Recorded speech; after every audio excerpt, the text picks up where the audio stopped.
Boa noite, irmãos. Paz do Senhor Jesus Cristo a todos. Amém. Tem alguém conosco aí, nos assistindo nesta noite?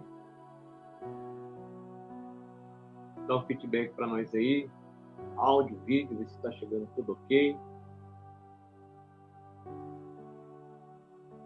Vamos hoje dar a segunda parte da lição, né? Lucas, lição 11. Lucas Atos. Hino maravilhoso isso aí, né? Sossegai.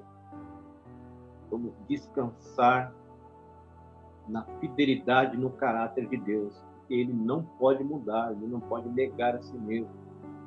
Nele nós podemos depositar a nossa confiança, porque ele não muda, né, irmãos? O Senhor, ele é uma rocha firme de sustentação, onde nós podemos nos apoiar e estaremos seguros com ele, não é verdade? Podemos confiar, como diz o salmista, né? Ainda que eu andasse pelo vale da sombra da morte, não temeria mal algum, porque tu estás comigo. É a certeza da presença de Deus em nossas vidas. Amém? Louvado seja Deus de vida, por mais esta oportunidade que Ele nos dá de estarmos aqui, reunidos em seu nome, falando da sua palavra. Boa noite, Jana. Deus te abençoe. Está tudo bem com você aí? Em recuperação? Deus te abençoe a sua vida, a sua casa, a sua família. Boa noite, Doni. Deus te abençoe, meu querido. Sua casa, sua família, seu trabalho, seu ministério. Amém? Deus abençoe. Estamos fazendo mais uma vez, irmãos, esse estudo online. Irmãos, vamos então, sem mais delongas, né? Porque essa lição é uma lição muito densa, são muitos versículos, são muitas coisas que o Senhor tratou comigo ali, a parte da revista, né? Eu, o Diácono Donizete, como eu disse, a gente sempre gosta de estar agregando alguma coisa a mais, mas nessa revista ela está uma lição muito densa e bastante versículos ali. Então vamos sem demora, irmãos, para a lição, então, ok? Então nós falamos na sexta-feira passada, pessoal, que o evangelho que vai ao nome de Lucas, porque foi ele que escreveu, e o livro Atos dos Apóstolos, ele era uma carta única que foi então posteriormente dividida. Lucas, então, ele não é um judeu, ele é um gentil, muito provavelmente Lucas é grego, ele não foi um dos 12 apóstolos, mas ele escreveu minuciosamente, né, aquilo que ele chama de o primeiro tratado dele, que é o Evangelho de Lucas, e posteriormente escrevendo também o livro de Atos, né? Ambos os livros foram escritos a um homem chamado Teófilo, e Lucas, então, no seu Evangelho, ele retrata a ação do Espírito Santo sobre a vida e ministério do Senhor Jesus Cristo. Então, o próprio Senhor Jesus, ele precisou dessa capacitação do Espírito para fazer a vontade e a obra de Deus. Então, só recapitulando aquilo que nós falamos anteriormente na lição, falamos ali do Evangelho de Lucas, o Espírito Santo no ministério de Cristo, né?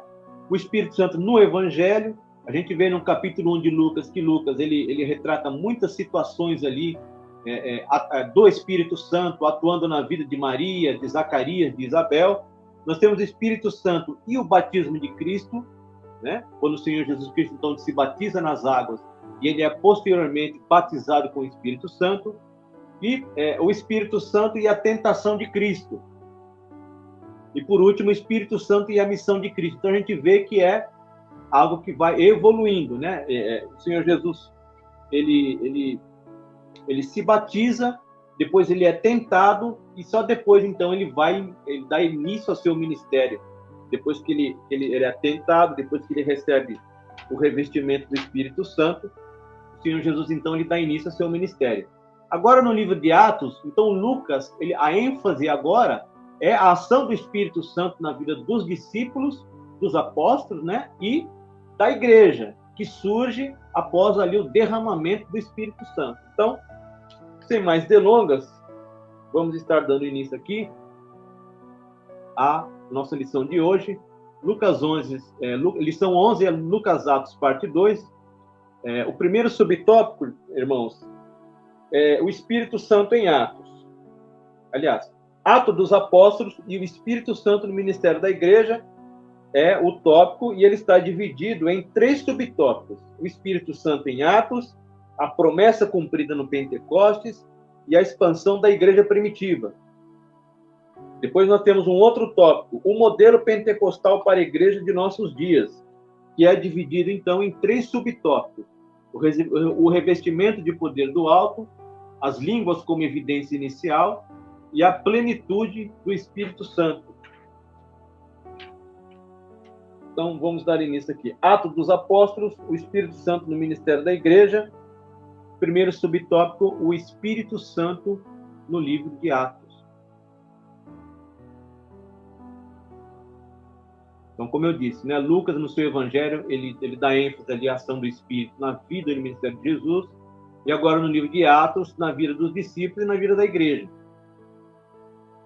Então, aqui na revista, irmãos, o Senhor Jesus, antes de ser elevado aos céus, ele manda que os discípulos fiquem em Jerusalém para receber do Pai a promessa. Irmãos, eu dei uma resumida aqui para a gente não ficar lendo a revista, né? Isso vai tomar tempo. Então, eu dei uma compactada aqui nos tópicos centrais aqui de cada ponto da lição.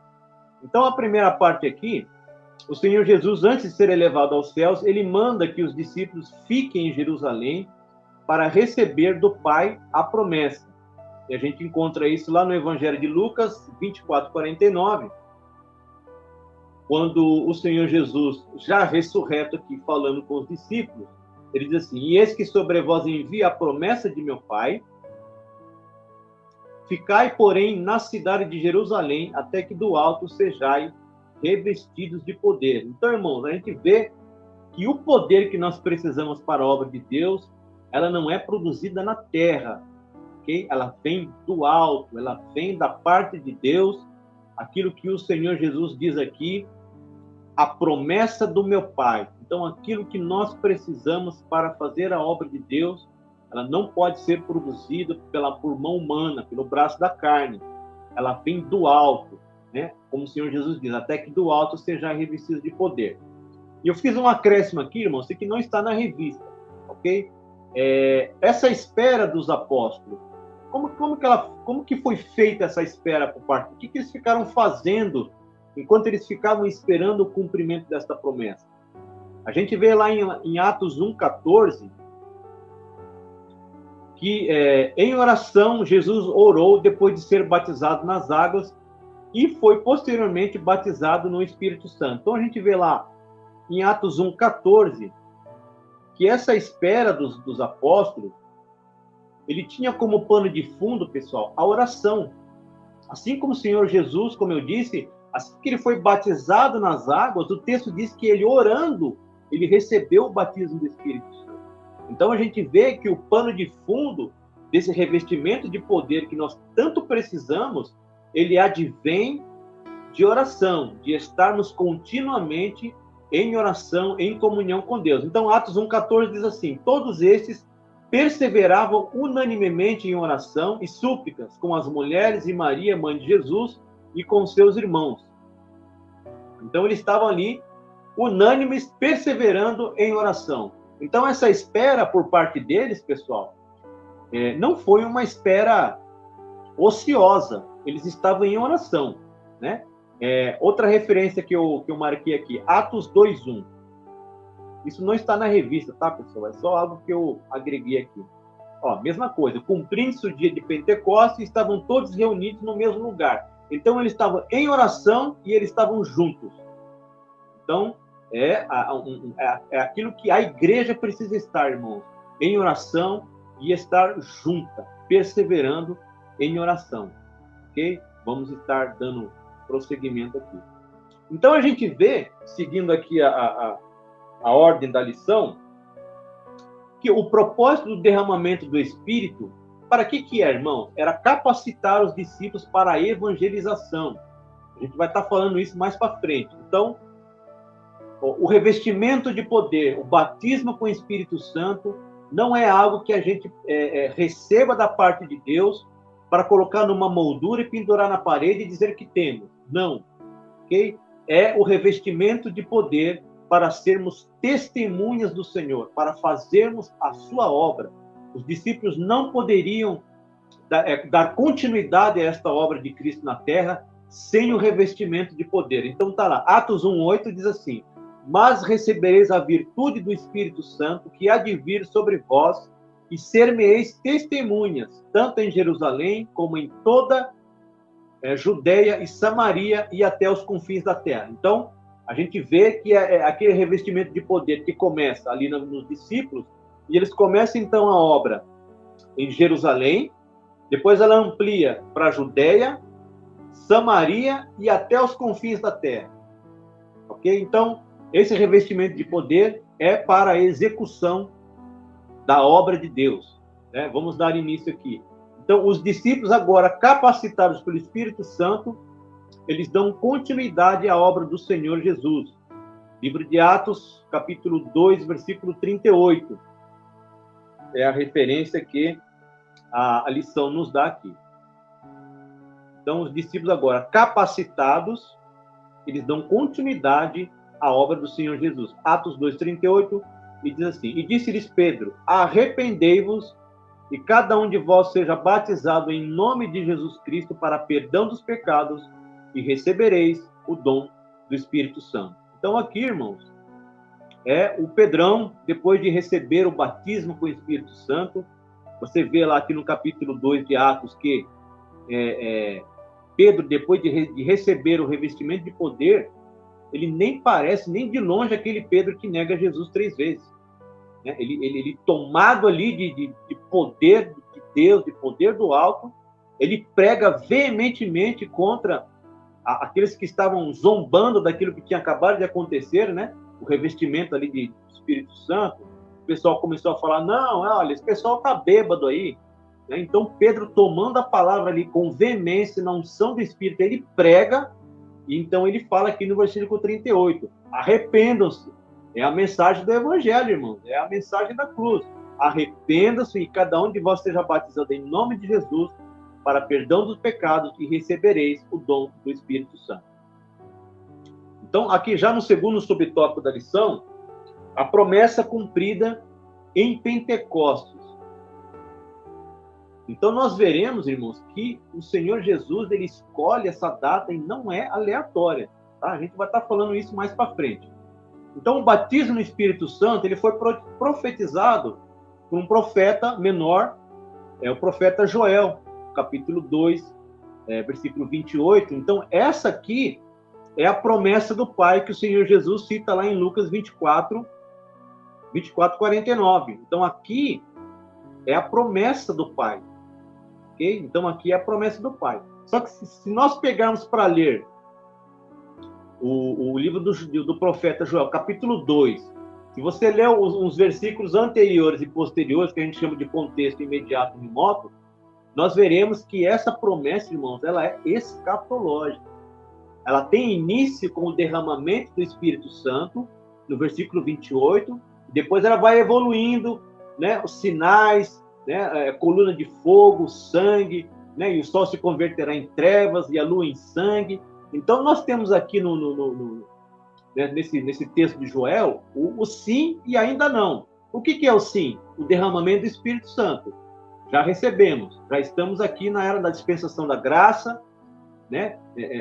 A igreja está avançando na unção do Espírito Santo, e o ainda não é o escatológico, aquilo que ainda está por vir. Então, Joel 2, né? 2, 28, em diante, nós temos aí, como eu disse, o sim e o ainda não, porque é um texto escatológico. Diz assim: e há de ser que depois derramarei o meu espírito sobre toda a carne, e vossos filhos e vossas filhas profetizarão, os vossos velhos terão sonhos, os vossos jovens terão visões. Então, a gente vê que Pedro cita essa passagem de Joel lá na frente, ok?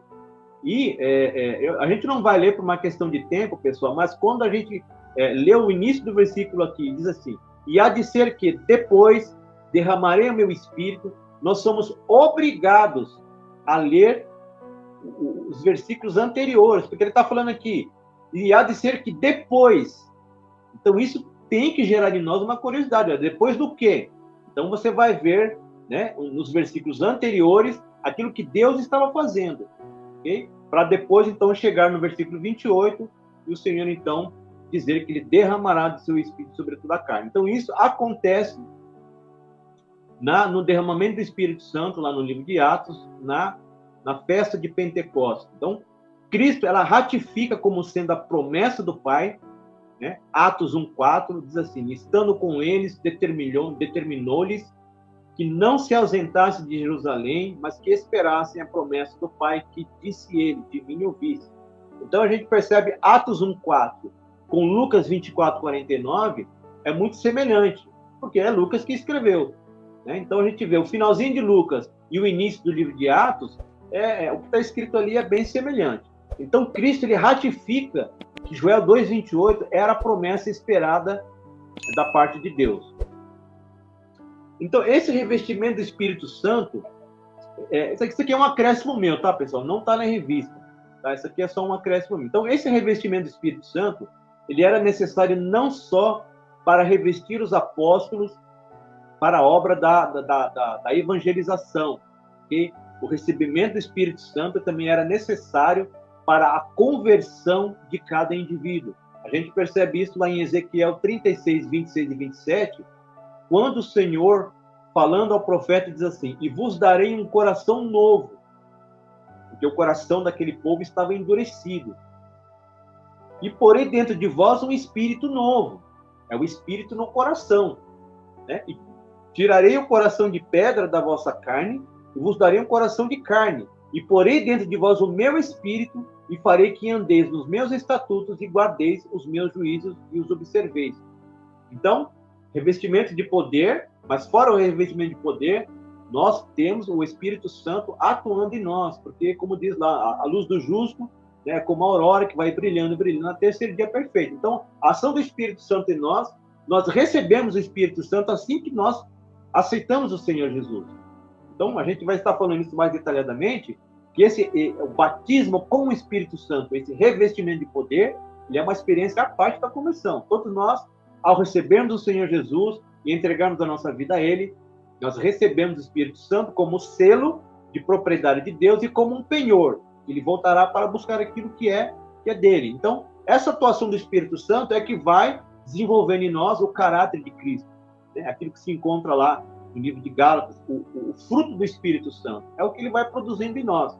Então, fora essa ação do Espírito, fora esse batismo de poder, esse revestimento de poder para a obra de Deus, nós temos o Espírito Santo no ato ali da conversão, para que ele vá produzindo em nós o caráter de Cristo, ok? E aqui, seguindo, o cumprimento se dá em Pentecostes. Então, gente, essa escolha do Pentecostes, ela não foi uma escolha aleatória por parte de Deus. Amor, pega essa enciclopédia minha aí, essa verdinha embaixo. Isso. Eu esqueci de pegar aqui, gente. Por que não foi uma escolha aleatória? Deus não faz nada sem propósito, né, irmão? Tudo que Deus faz é com propósito, ele tem um propósito. Então, por que o Senhor escolhe o dia de Pentecostes? Então, o que era o Pentecoste?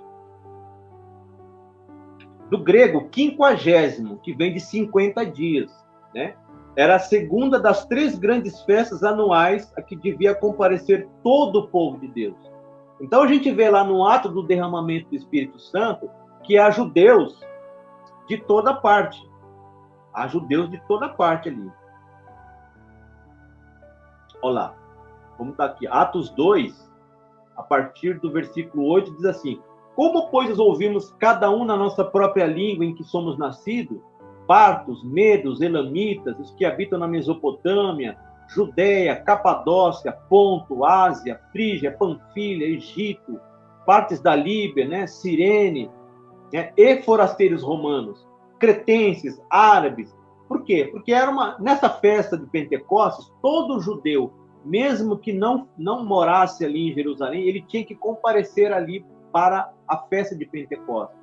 Então, por isso que Deus ele não escolhe à toa esse dia de Pentecostes, porque ele sabia que todo o povo judeu, ainda que estivesse morando em outro lugar, ele teria que comparecer a essa festa. Então, Deus não escolhe à toa, né? Então, chamada Pentecostes, porque era observada no 50º dia, depois do segundo dia de Páscoa. Quando que o Senhor Jesus foi crucificado? Na Páscoa. Né? Então, Jesus é crucificado na Páscoa. Lá no livro de Atos, a gente lê que o Senhor Jesus ficou 40 dias depois de ressurreto, aparecendo aos discípulos, falando aos discípulos as coisas concernentes ao reino de Deus, para depois de 50 dias, no dia da festa de Pentecostes, ele derramar do seu Espírito. Então, você vê essa ligação, né, das festas que nós temos no Antigo Testamento, que elas se cumprem em Cristo, e Cristo, então, a partir daí, não é uma coincidência Cristo ter sido crucificado na Páscoa, né? Não é coincidência o Espírito Santo ter sido derramado em Pentecostes, né? Vamos continuar lendo aqui, ó. Ela é conhecida, depois, é uma festa celebrada depois da Páscoa. Ela é conhecida também como a festa das semanas, porque é observada 7 semanas depois da Páscoa. Também se denomina a festa das primícias, gente. Por que a festa das primícias? Porque os apóstolos foram os primeiros a receber o Espírito Santo. Eles foram a primícia de Deus. Olha como Deus trabalha, irmão, a perfeição com que o Senhor faz as coisas. Não é aleatório, né? Tudo que o Senhor faz, ela tem um propósito. Porque observada 7 semanas depois da Páscoa, também se denomina a festa das primícias, né? Então, na festa do Pentecoste, toda a colheita foi dedicada a Deus, quem a dera. Então, durou somente um dia e foi observado no dia 6 do mês de Sivan, né? Então, essa aqui é uma enciclopédia que eu uso, pequena enciclopédia bíblica. Então, a gente vê, pessoal, que Deus não faz nada sem propósito, né? E aí, quando o Espírito Santo ele se cumpre no ato de Pentecostes, há alguns sinais, então, que marcam esse acontecimento. Eles falaram em outras línguas. Atos 2:4. Agora é a revista, tá, irmão? A gente volta para a revista agora. Atos 2:4. E todos foram cheios do Espírito Santo e começaram a falar em outras línguas conforme o Espírito Santo lhes concedia que falasse. Então, aqui, pessoal, aqui os discípulos falaram em idiomas. A gente vai estar falando mais para frente lá essa questão da glossolalia, né, do grego. Então, aqui o que eles falaram foram idiomas, porque cada judeu ali, que era natural de outro país, eles estavam ouvindo aquilo que os discípulos estavam falando, cada um no seu idioma. Então, o que os discípulos falaram ali foram idiomas, ok? Mesma coisa nos dias de hoje. Cada um falou em inglês, outro falou em francês, outro falou em alemão, de acordo com aquilo que o Espírito Santo deu para cada um ali. Mas a gente vai estar vendo mais para frente que também o falar em línguas não é só uma questão de idioma humano, mas também falar em mistério com Deus, ok? Mas aqui, no ato do Pentecoste, eles falaram outros idiomas. Então, diz assim, Atos 2:8, né? Como eu estava falando aqui. Como, pois, ouvimos cada um na nossa própria língua em que somos nascidos? Então, havia lá partos, medos, elamitas, os que habitam na Mesopotâmia, na Judéia, Panfilha, Frígia, no Egito. Então, cada um escutou no seu idioma, né? Então, ali, nesse derramamento do Espírito Santo, eles falaram em idiomas, ok? O que mais marcou esse advento do Espírito Santo? Houve um som, um grande som como de um vento. Atos 2:2 diz assim, e de repente veio do céu um som, como de um vento veemente e impetuoso, e encheu toda a casa em que estava assentado. Ok? Então, um acréscimo meu aqui. O termo grego, pneuma, no Novo Testamento, e o hebraico, ruá, no Antigo Testamento, aplicado ao Espírito Santo, ele envolve tanto o pensamento de fôlego como de vento. Então, por isso que Lucas, ao falar sobre a descida do Espírito Santo, ele usa essa figura do vento, porque o vento ele vem sendo aplicado ao Espírito desde o Antigo Testamento. Então, por isso, Lucas fala, né, um som como de um vento. Pessoal, se alguém quiser fazer algum comentário, tirar alguma dúvida aí, pode colocar no comentário, tá, gente? Eu paro aqui para responder, ok? Tô falando assim, corrido, porque, como eu disse, a lição é densa, mas qualquer dúvida aí, pode estar perguntando aí, mandando nos comentários, ok? Então, como eu disse, o vento ele está associado à presença do Espírito já desde do Antigo Testamento, ok? Então, o que mais marcou o advento do Espírito Santo, a descida do Espírito Santo? Línguas como que de fogo. Por isso que nós, pentecostais, né, nós aplicamos essa expressão batismo com o Espírito Santo e com fogo, justamente dessa ocasião aqui, né, como desceu línguas como que de fogo ali nos apóstolos. Atos 2:13, foram vistas por eles línguas repartidas como que de fogo, as quais pousaram sobre cada um deles. Né? Como eu disse, no pentecostalismo acreditamos ter esse o batismo com o Espírito Santo e com fogo, nas passagens de Mateus 3:11 e Lucas 3:16. Né? Quando o João Batista batizando, ele fala, olha, eu batizo com água, mas virá aquele que, né, que é mais poderoso do que eu, ele vos batizará com o Espírito Santo e com fogo.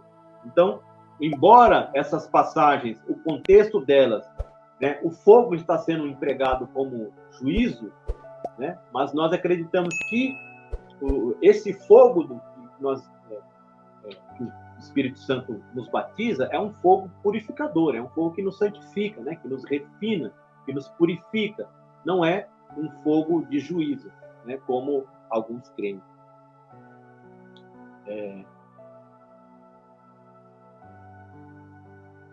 E por último também, desse modo, a partir do Pentecostes, os discípulos começaram a pregar pelo poder do Espírito. Né? Então, muitas maravilhas e sinais eram operados e as almas eram alcançadas. Okay? Quem tiver com a revista aí quiser lendo, Atos 2, 43 e 47.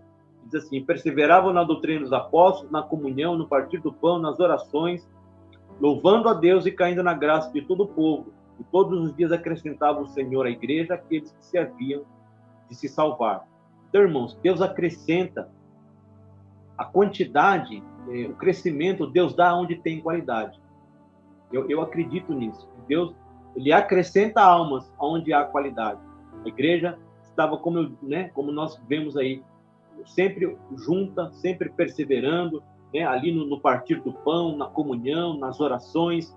A igreja estava junta. Era um ambiente tão sadio, irmãos, e era um ambiente tão santo esse, né, que justamente num ambiente desse, Ananias e Safira resolveu mentir ao Espírito Santo e isso custou-lhe a vida. Então, quanto mais santo for aquele ambiente ali, irmão, Deus não coaduna com as trevas, né? Deus não coaduna ali com o pecado. Então, Deus ia acrescentando aqueles que se haviam de se salvar. Então, já no terceiro tópico aqui, um modelo pentecostal. Não, irmãos, perdão. O terceiro subtópico, a expansão da igreja primitiva. Então, agora os discípulos cheios do Espírito Santo. Pedro, então, a gente vê que na primeira pregação de Pedro ali, 3.000 almas se convertem. Atos 2, 36, 38 e 41.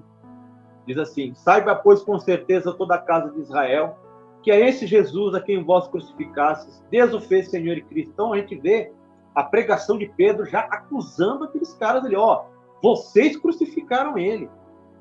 Olha a diferença daquele Pedro que nega Jesus 3 vezes. Ele fala, a quem vós crucificaste. Dedo em riste ali, que nem João Batista com Herodes. Não é lícito você possuir a mulher do teu irmão. Então, Pedro aqui riscando literalmente o dedo na cara.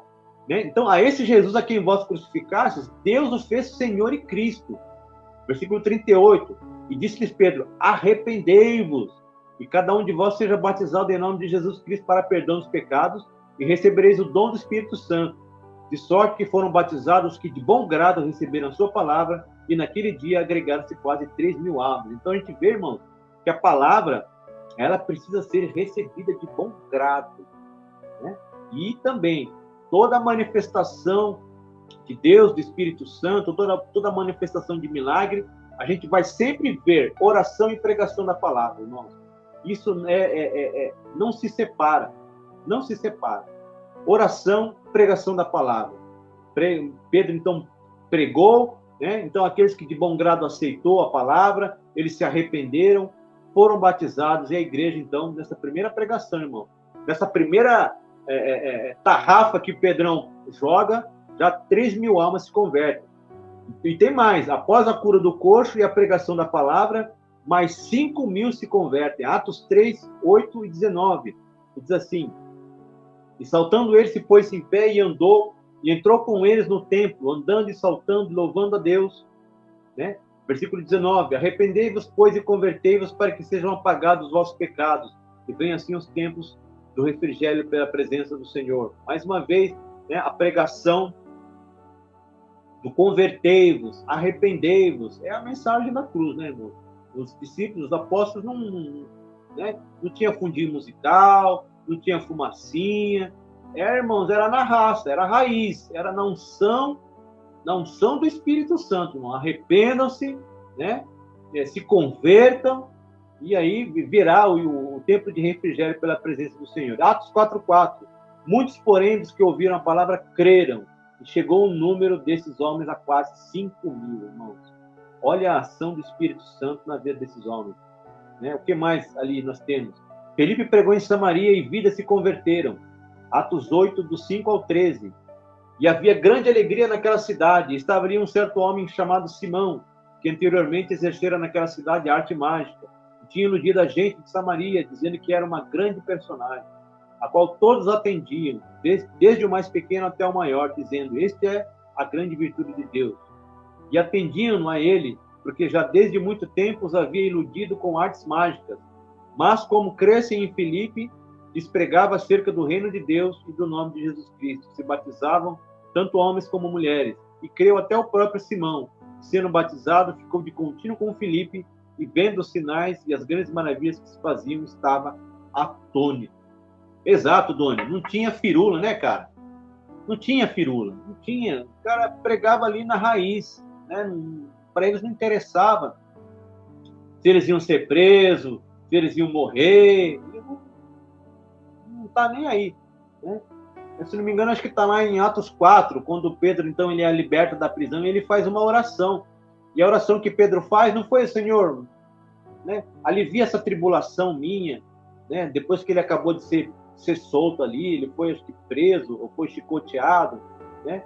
Ele não fez aquela oração: Senhor, me ajuda, né? Alivia esse fardo. Ele fala: não, e dê ousadia para pregar a tua palavra. Né? E diz lá o texto que o chão, a terra tremeu. Né? Então ele, né, cheio do Espírito Santo, cheio de poder.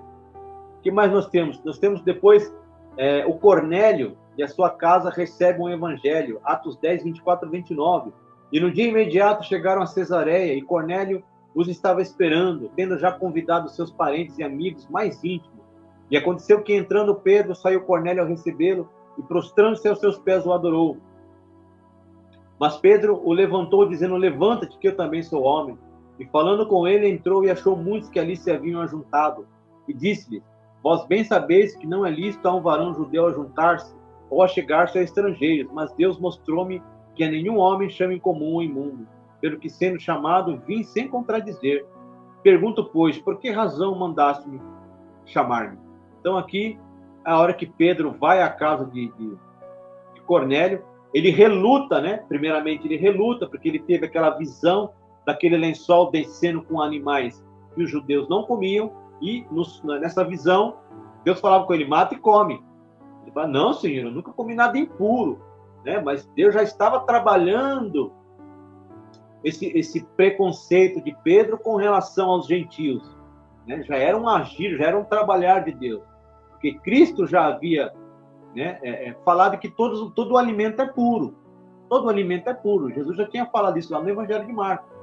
Né? Então, só que havia essa tradição, né? E veja a dificuldade que essa tradição estava causando ali, né? Mas ele teve, se não me engano, acho que por 2 vezes essa visão, né? E por último, então, Pedro ele entende que aquilo que Deus estava tornando puro eram os gentios para receberem o Evangelho. Então aqui Pedro vai à casa de Cornélio, ele prega, o Espírito Santo desce sobre a casa de Cornélio, né? E todos falam em língua. A gente vai estar vendo aí que a língua é uma evidência inicial do batismo do Espírito Santo. Né? Então todos foram cheios do Espírito Santo ali. E também Paulo, cheio do Espírito Santo, levou muitas almas a Cristo. Atos 9, 15 e 17. Disse-lhe, porém, o Senhor: vai, porque este é para mim um vaso escolhido para levar o meu nome diante dos gentios e dos reis e dos filhos de Israel. Eu lhe mostrarei quanto deve padecer pelo meu nome. E Ananias foi e entrou na casa, e impondo-lhe as mãos, disse: irmão Saulo, o Senhor Jesus que te apareceu no caminho por onde vinhas, me enviou para que tornes a ver e seja cheio do Espírito Santo. Então aqui é a conversão de Paulo. Não é que Deus muda o nome de Paulo não, tá, irmão? É que um nome era o romano e outro era Saulo, era o nome hebraico, se não me engano, ou vice-versa agora não me lembro. Mas não é que mudou o nome. Aqui é o significado do nome romano e o significado do mesmo nome hebreu, judeu. Então aqui o Senhor Jesus escolhe Paulo, né, para ser o apóstolo dos gentios.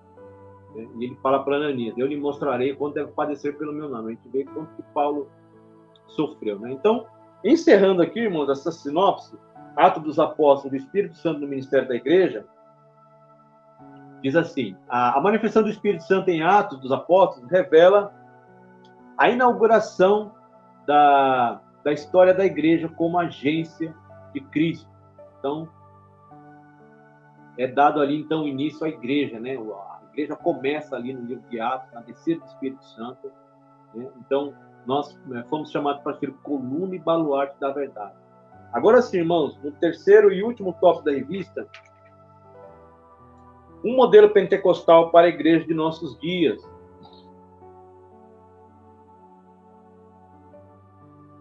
Alguma dúvida aí, pessoal? Tem o Doni aqui comentando. Amém, vamos lá. O revestimento de poder do alto. Então fica a pergunta. Há uma linha teológica, né, que é os cessacionistas e os continuistas. Então nós pentecostais somos os continuistas. Por quê? Porque a gente acredita que os dons continuam operando até os dias de hoje. Né? E os cessacionistas creem que os dons do Espírito Santo, profecia, né, tudo isso ficou lá na igreja primitiva. Então, a pergunta é: está em vigor em nossos dias? Qual o texto que a gente pode usar, né, para embasar isso que a gente crê? Atos 2, 38 e 39. Assim, disse-lhe Pedro: arrependei-vos e cada um de vós seja batizado em nome de Jesus Cristo, para perdão dos pecados recebereis o dom do Espírito Santo. Por quê?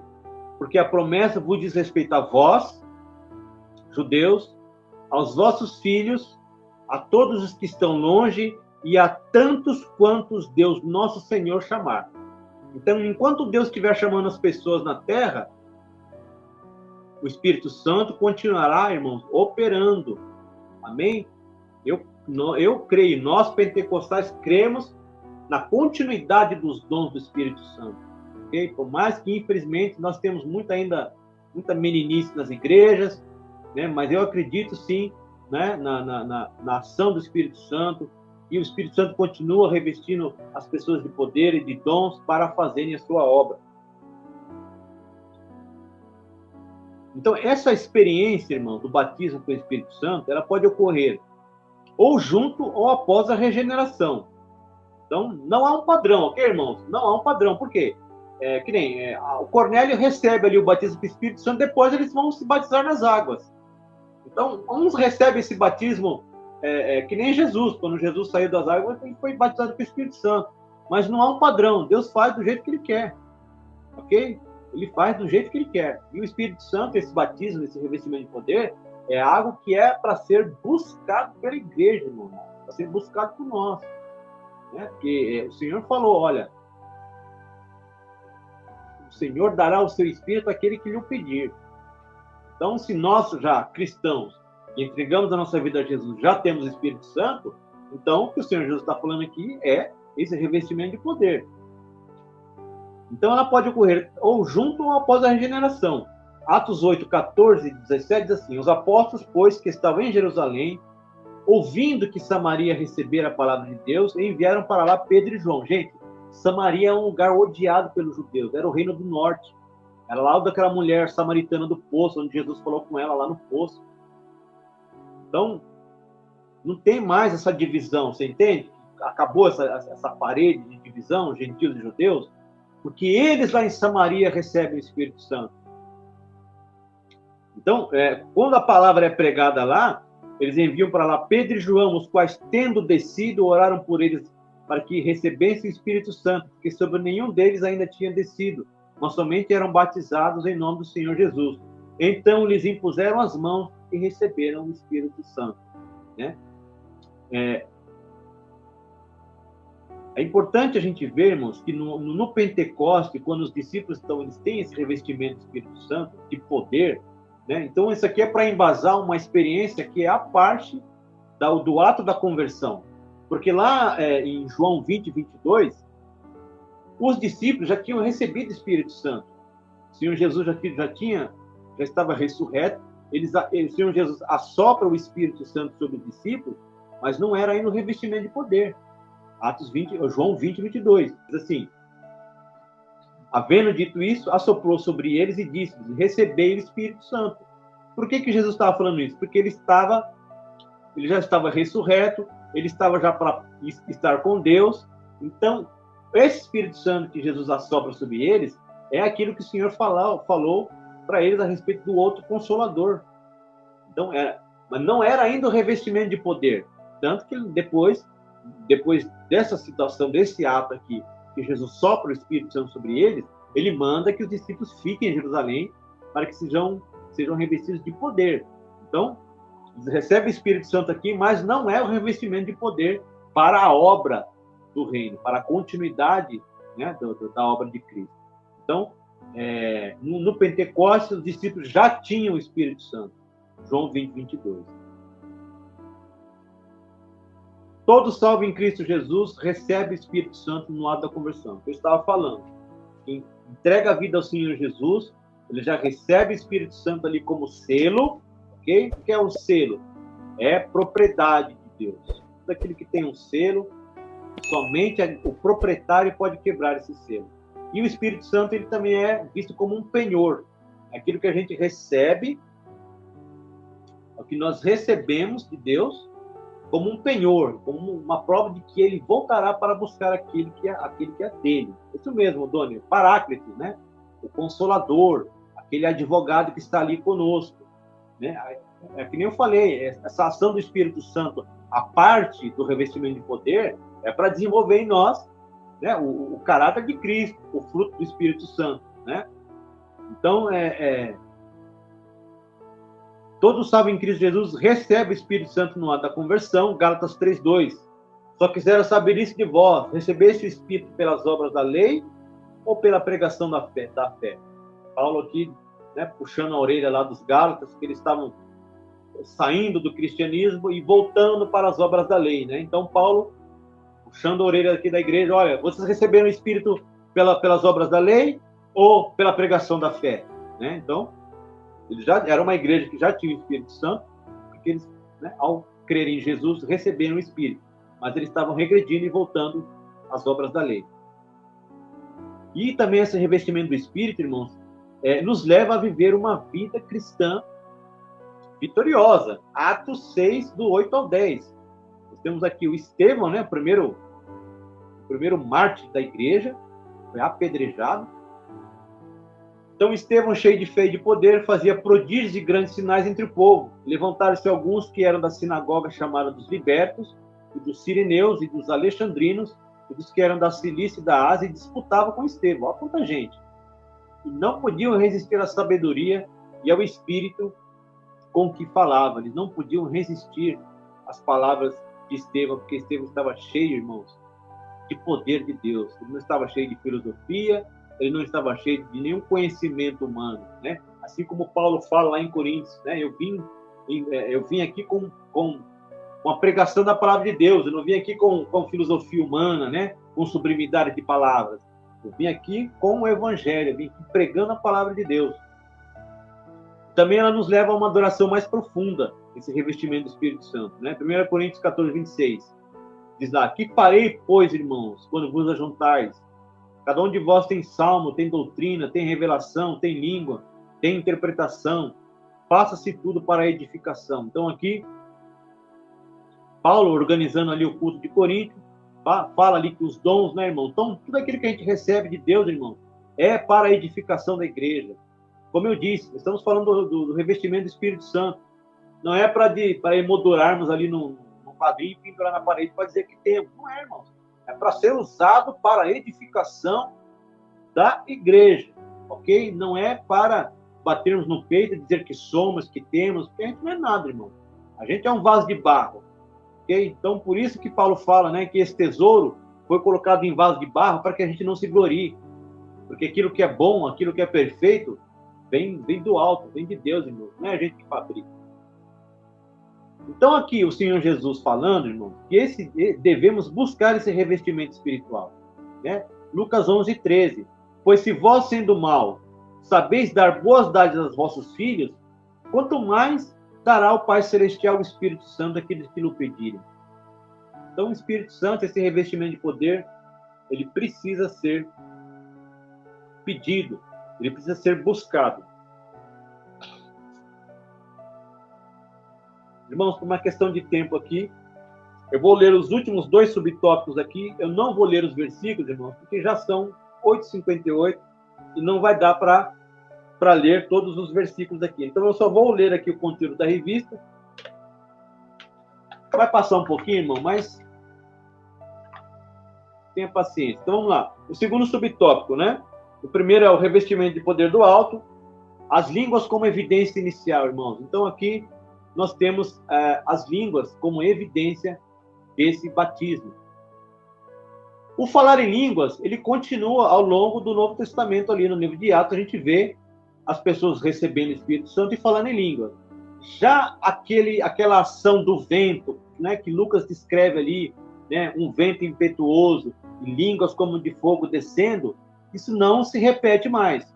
O que se repete daí para frente é as pessoas, os cristãos, recebendo a virtude do Espírito Santo e tendo como evidência inicial o falar em línguas. Então, nós vemos lá, em Atos 38, que os discípulos falaram idiomas, dialetos, né? Então, havia lá judeus de toda a nacionalidade e cada um ouvia na sua própria língua. Mas também, esse falar em línguas, irmãos, também é um falar em línguas espiritual. A revista não colocou esse versículo aqui, eu achei importante colocar, então é um acréscimo meu. 1 Coríntios 14:2. Paulo, mais uma vez, falando ali, igreja de Corinto, a respeito dos dons espirituais, ele fala a respeito dessa glossolalia, que é a língua estranha. Diz assim, 1 Coríntios 14:2. Porque o que fala língua estranha não fala aos homens. Então, se ele não fala aos homens, então aqui, o que Paulo está falando aqui não é um idioma, irmãos. Porque ele não fala aos homens. Não é um idioma que eu estou falando para um homem, para alguém. Ele fala assim, senão a Deus, porque ninguém o entende. Então, não é um idioma humano aqui que Paulo está falando. Em espírito fala de mistérios. Então, é só Deus. Então, Paulo aqui, quando está organizando essa questão de dons na igreja, ele fala, olha, melhor você falar em línguas estranhas, no seu íntimo, no seu interior, no seu particular com Deus, porque se você for falar isso na igreja, que haja então interpretação. Por quê? Porque os dons é para a edificação da igreja, que todos entendam aquilo que está acontecendo. Isso que Paulo fala. Se for falar em línguas, então que haja intérprete, para que o indouto ele saiba o que está acontecendo ali, senão a igreja não é edificada. Porque ele fala o quê? Ele fala em mistério, só Deus entende. Então a igreja não é edificada. Então o que fala em mistério, Paulo fala, edifique-se a si mesmo. Então falar em línguas ou falar em mistério, irmão, edifica a si mesmo. E também esse revestimento de poder, você fala assim também em outro idioma. Ok? Você fala no idioma humano, mas você também fala em mistérios com Deus. Porque ninguém entende. Você não fala ao homem, Paulo está falando aqui. Não está falando ao homem. Porque ninguém entende. Você está falando em espírito. Você está falando a Deus em mistério. Ok? Então, aqui na revista, fala que a palavra glossolalia, de origem grega, indica que as línguas concedidas pelo Espírito Santo podem ser humanas ou celestiais. Né? Aqui a revista cita 1 Coríntios 13:1, né? onde Paulo fala, né? Ainda que eu falasse a língua dos homens e dos anjos e não tivesse amor, né? Seria como um metal que tinha. Então aqui Paulo está fazendo uma distinção ali entre língua dos homens, idioma e línguas estranhas, né? Língua dos anjos. No Pentecostes, os discípulos falaram línguas, Atos 2,4. Eu não vou ler, tá, irmãos, os versículos, porque a hora já avançou. Em Cesareia, o centurião e a família falaram em línguas. Então, são todas aquelas pessoas aqui que receberam o batismo do Espírito Santo e que tiveram como evidência inicial esse falar em línguas. O centurião também falou em línguas. Em Samaria e na vida de Paulo, as línguas estão implícitas. Atos 8:17, 18 e Atos 9:17. Assim sendo, o falar em línguas é a evidência inicial do batismo no Espírito Santo. As línguas só cessarão quando Cristo voltar. 1 Coríntios 13, 8 ao 10. Porque, por isso, a instrução bíblica diz: procurai com zelo profetizar, e não proibais o falar em línguas, porque que profetiza edifica a igreja. 1 Coríntios 14, 39. Agora, irmãos, veja bem. Quero abrir um parênteses aqui meu, tá? Não é da revista. Não pode haver dentro da igreja, irmão, esse elitismo. Quem fala em língua se achar melhor do que quem não fala. Okay? Isso não... Tem gente que fala em língua na igreja e fora da igreja empresta a língua para o diabo. Então, tá, irmãos? Busca esse batismo com o Espírito Santo, busca o fruto do Espírito Santo, ok? Não pode haver essa divisão na igreja de quem fala e quem não fala, né? Então, nem também o batismo com o Espírito Santo é porta aberta para você receber todos os outros dons. Mesmo que não é batizado no Espírito Santo, também pode receber de Deus dons, tá bom, irmãos? Então, não pode haver esse elitismo, essa divisão dentro da igreja. Quem fala em línguas não pode olhar para quem não fala, se achando, né, a última Coca-Cola do deserto. Porque o mesmo Deus que dá, ele tira. Então, da nossa parte, cabe a nós a humildade, né? Se você fala, você foi revestido para uma missão.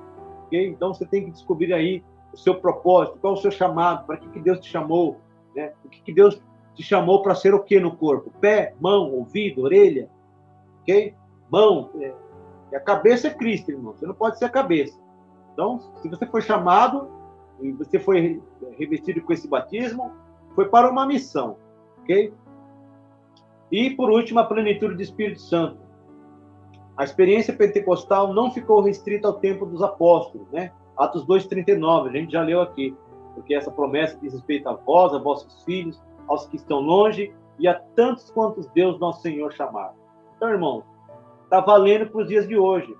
Tem que buscar, irmão. Deus não vai ficar, você quer o Espírito Santo? Não, meu querido. Faça que nem Jesus fez. Jesus se batizou e foi orar. Os discípulos ficou em Jerusalém orando, buscando, né? Lucas 11:13. Busca o Espírito Santo que o Pai vai dar. A gente tem que buscar. Deus não vai ficar ali, né? Filho, você quer o Espírito Santo hoje? Não, irmão. Se algo é importante para você, você tem que buscar, ok? Então, irmãos, está valendo para os dias de hoje. A expressão do meu Espírito derramarei, Atos 2:17, aponta para o início da dispensação do Espírito e mostra que a efusão será contínua até o grande e glorioso dia do Senhor. Venha logo esse dia. Atos 2:20. A plenitude abrange também o fruto do Espírito, Gálatas 5:22. E as manifestações espirituais, tal como as profecias, sonhos, visões, prodígios e sinais, Atos 2:17 e 19. Assim o Espírito permanece em ação na vida da igreja. E ele é que capacita e conduz o povo de Deus. João 16:13 e 14. Em razão disso, a Bíblia ensina: enchei-vos do Espírito. Efésios 5:18. Então, a experiência pentecostal permanece atual na igreja, mostrando-se evidente na manifestação dos dons espirituais. Amém, irmãos? Então, só lendo aqui a conclusão da revista. Lucas descreve a capacitação do Espírito Santo no ministério de Jesus e no ministério da igreja. Esse revestimento de poder na vida do crente não é apresentado como dom para a salvação, mas como a unção dos salvos para o testemunho e o serviço cristão. Esse é o padrão bíblico adotado pelo pentecostal submisso ao ensino das Escrituras Sagradas. Amém, meus irmãos? E que a palavra de Cristo habite ricamente em vós, em nome de Jesus.